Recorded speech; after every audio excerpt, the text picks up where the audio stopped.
قصة أعدتها كثيرا، وآخر ما أعدتها في إذاعة القرآن، لكن أعيدها لأني وقفت على أحداثها. رجل هجر ابن عمه 33 سنة، هجره وعمره 40، وما التقيا إلا وعمره 73 سنة. والمصيبة أن هذا الرجل أخته زوجة ابن عمه، وهي وحيدته، لا في الدنيا ليس لها إلا هو وليس له إلا هي، وهجرها وهجر زوجها. وقال الزوج لأخت ذاك: إن سألت عن أخيك فأنت طالق. فمنعها من رؤية أخيها.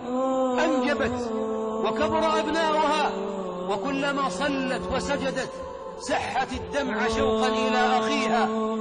تباعدت الديار عنهم حتى قام بعض المصلحين فأصلحوا بينهم. الشاهد وباختصار: علم زوج الأخت وهو ابن عمه أنه قبل بالصلح، فرحب به بعد أن شاخوا وشابوا، رحب به وعمل وليمة عظيمة وجمع الناس، وكانت غداء يوم جمعة ما أنساه. وقبل الرجل أن يذهب إلى ابن عمه، واجتمع الناس وذبح من الإبل وفتح الأبواب ودعا الرجال وأرحامه من النساء، واجتمعوا في البيت يستقبلون هذا الرجل الذي غاب عن عين أخيه أخته 33 سنة. وأبناء هذا والذي هو خالهم ما رآهم وما رأوه.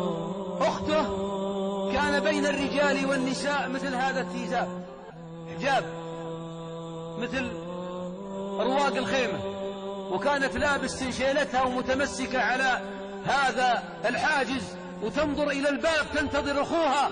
أضيافها من النساء يدخلن ولا تعبأ بهن، تنظر إلى الباب، تنظر وهي ترتجف من البكاء.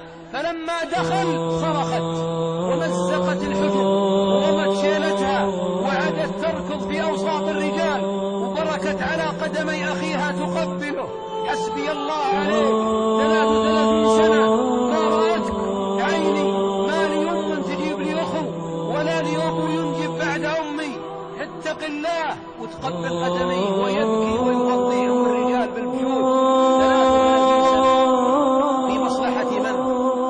ومن الذي انتصر بعدها؟ إنه الشيطان، حتى جمع الله القلوب على الطاعة. أحبابي، سألت الرجل القاطع: يا أبو فلان أسألك بالله 33 سنة ليه؟ قال: أقسم بالله أني نسيت سبب القطيعة، الشيطان أفسد بيننا، والله إني ما أذكر ما سببها، لكني لا أريده وهو لا يريده. جلس الشيطان يعبث بقلوبهم وصرفهم عن الصلة. يقول الرجل بعد 6 أشهر اتصلت عليه، يسكن عن أخته 400 كيلو: ها يا أبو صالح بشر. فبكى: أنا ما اتصلت أريد أنك تبكي. فبكى.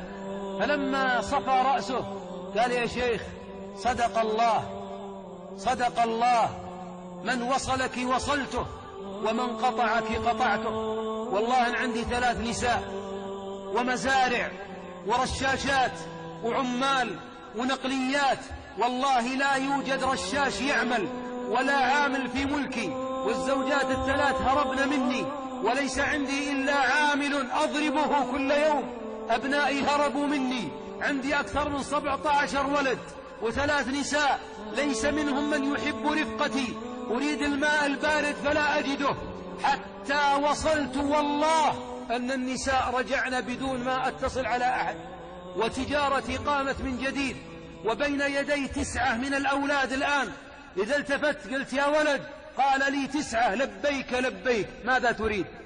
ردهم الله لي، وقد عشت في ضيق فوق ملك ربي، فسبحان من وعد الواصلين بالوصل والقاطعين بالقطع.